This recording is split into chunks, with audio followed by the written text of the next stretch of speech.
লাউ পাতা দিয়ে চেপা শুটকির ভর্তা করব।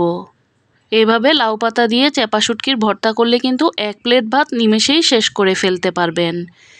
এটা খেতেও কিন্তু গরম ভাতের সাথে অসম্ভব মজার হয়। ভিডিওটি যদি শুরু করে থাকেন তাহলে একটি লাইক কমেন্ট ও শেয়ার করতে পারেন। তৈরি করার জন্য আমি এখানে 6-7টি লাউ পাতা নিয়েছি। লাউ পাতাগুলোকে আমি খুব ভালোভাবে ধুয়ে পরিষ্কার করে নেব।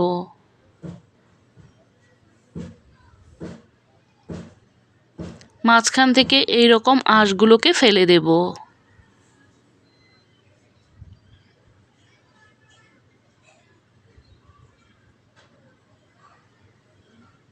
এবার সাথে দিয়ে দেব একটুখানি লবণ। লবণটাতে আরও 10 মিনিটের মতো আমি পাতাগুলোকে ভিজিয়ে রাখবো, এতে করে পাতাগুলো কিছুটা নরম হবে। এখানে আমি 15-20টির মতো শুকনা মরিচ নিয়েছি, আর নিয়েছি 10টি এই রকমের চেপা শুটকি বা বাঁশপাতা শুটকি, যে যেটাই বলেন। এগুলোকে ভালোভাবে ধুয়ে পরিষ্কার করে নিয়েছি। এবার ব্লেন্ডার জারের মধ্যে শুটকি, শুকনো মরিচ, 2টি আস্ত রসুন কুচি, আধা কাপ পেঁয়াজ কুচি, স্বাদমতো লবণ একসাথে এবার ব্লেন্ড করে নিচ্ছি। চাইলে শিলপাটাতেও বেটে নিতে পারেন। ব্লেন্ড করে নেওয়ার পর দেখতে এই রকম হয়েছে। এবার চুলায় একটি প্যান বসিয়ে দিয়ে দেব সামান্য একটু তেল। তেলের মধ্যে এবার এই ব্লেন্ড করে নেওয়া শুটকির এই মিশ্রণটাকে ভেজে নেব। চুলার আঁচটা মাঝারি হিটে করে খুব সুন্দরভাবে ভেজে নিতে হবে। যখন এই রকম ভাজা ভাজা হয়ে আসবে তখন চুলাটা বন্ধ করে দেব। শুটকিগুলোকে প্যানের এক পাশে নিয়ে আমি তেলটাকে খুব ভালোভাবে ঝরিয়ে নেব, যেন বাড়তি তেলটা খুব ভালোভাবে বের হয়ে যায়।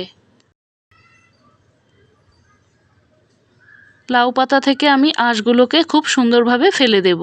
ফেলে দিয়ে এবার লাউ পাতার মধ্যে এবার ভর্তাটা দিয়ে দেব। চাইলে আপনারা ভর্তাটা না ভেজেও কাঁচা অবস্থায় দিতে পারেন। অনেকেই কিন্তু এই কাঁচা অবস্থায় ভর্তাটা করে, তবে আমি ভেজেই নিয়েছি। আমার কাছে কাঁচা অবস্থায় দিলে খেতে ভালো লাগে না। এবার এভাবে করে মুড়িয়ে নিচ্ছি।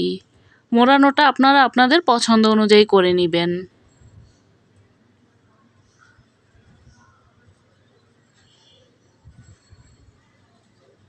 খেয়াল রাখতে হবে যেন ভর্তাগুলো বের না হয়ে যায়। এভাবে করে আমি মুড়িয়ে নিয়েছি। আমি আরও একটি করে দেখাচ্ছি।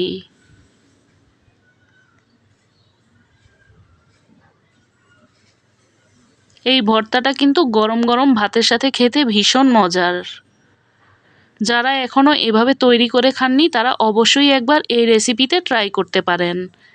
এইভাবে করে আমি সবগুলোই তৈরি করে নিয়েছি। এবার চুলায় প্যান বসিয়ে দিয়ে দেব তেল। চাইলে এখানে সরিষার তেলটাও দিতে পারেন, তবে আমি আজকে রান্নার তেলটা দিয়েই করছি। এবার সবগুলো লাউ পাতার বড়া এখানে দিয়ে দেব।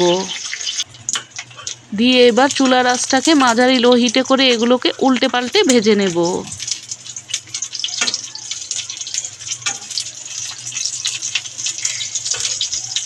এগুলো কিন্তু এখন ভেজে নেওয়া হয়ে গেছে, আমি তুলে নিচ্ছি। তেল ঝরিয়ে আমি সবগুলোই তুলে নিচ্ছি।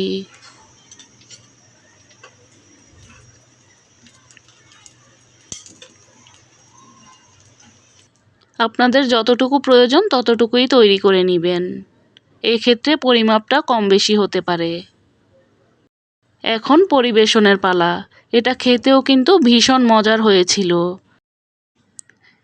এটা দেখতে যতটা লোভনীয় হয়েছে, খেতে কিন্তু তার চেয়েও বেশি মজার হয়েছিল। আমি একটি ভেঙে দেখাচ্ছি দেখতে ভিতরটা কেমন হয়েছে। আজকের মতো এখানেই বিদায় নিচ্ছি। আবারও দেখা হবে নতুন কোনো রেসিপি নিয়ে।